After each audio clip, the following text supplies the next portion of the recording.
নমস্কার, হরে কৃষ্ণ।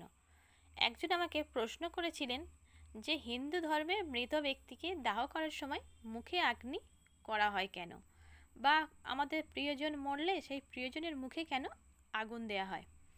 চলুন তাহলে জেনে নেওয়া যাক। আপনি আপনার এই ভিডিওটা দেখবেন, তাহলে আপনি আপনার প্রশ্নের উত্তরটা পেয়ে যাবেন। হিন্দু ধর্মে বা সনাতন ধর্মে অনেক প্রকার সৎকার ব্যবস্থা বিদ্যমান রয়েছে। সনাতন শাস্ত্র মতে জড় জগতে মানুষ থেকে শুরু করে প্রত্যেকটা জীব পঞ্চভূতের আকাশ, বাতাস, জল, আগুন ও মাটির সাহায্যে তৈরি। আর যখন কোনো ব্যক্তি মারা যায় তখন ওই ব্যক্তিকে ধর্মশাস্ত্রের নিয়মে পঞ্চভূতে মিশিয়ে দিতে হয়। আর মানুষ থেকে শুরু করে প্রত্যেকটা জীবের মৃত্যুর পর পঞ্চভূতে মেশানোর পথ হচ্ছে দুটো। একটা হচ্ছে অগ্নিতে দাহ করা ও কবর দেয়া বা সমাধিস্থ করা। সনাতন ধর্মে বৈদিক ঋষিরা ত্রিকালদর্শী হওয়ায় তারা আগে থেকেই জানতেন পৃথিবীতে একটা সময় আসবে মানুষের বসবাসের অভাব দেখা দেবে, ফলে মানুষ জলে বসবাস করবে।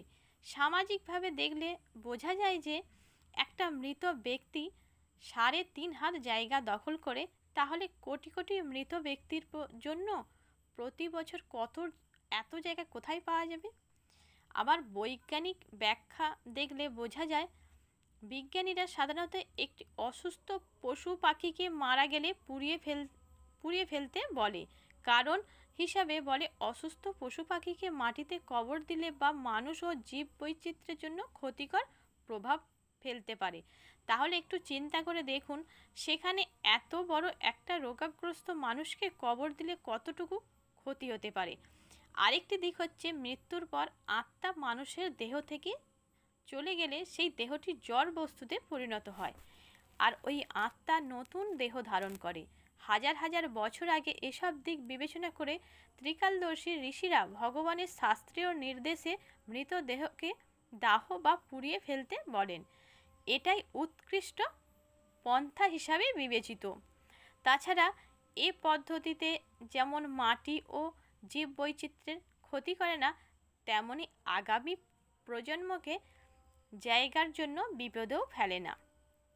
হিন্দু ধর্মে মৃত ব্যক্তিকে দাহ করার সময় মুখে অগ্নি করা হয় কেন, এর উত্তরে বলবো, সনাতন শাস্ত্র মতে মানুষ মৃত্যুর পর স্বর্গবাসী হয়, অর্থাৎ দেবলোকে যায়। বৈদিক নিয়ম অনুসারে দেবলোকে পাঠাতে হলে দেবতাদের পুরোহিত অগ্নিতে আহুতি দিতে হয়। অগ্নি দেবী সে অর্চনা বা আহুতির মাধ্যমে দেবলোকে নিয়ে যান। যিনি মৃত্যুপ্রাপ্ত হয়েছেন তার প্রাণবায়ু অগ্নিদেবকে আহুতি না দিলে কি করে স্বর্গবাসী হবেন। প্রাণবায়ু মুখ দিয়ে বের হয় বলে মন্ত্র পাঠ করে মুখে অগ্নি সংযোগ করতে হয়।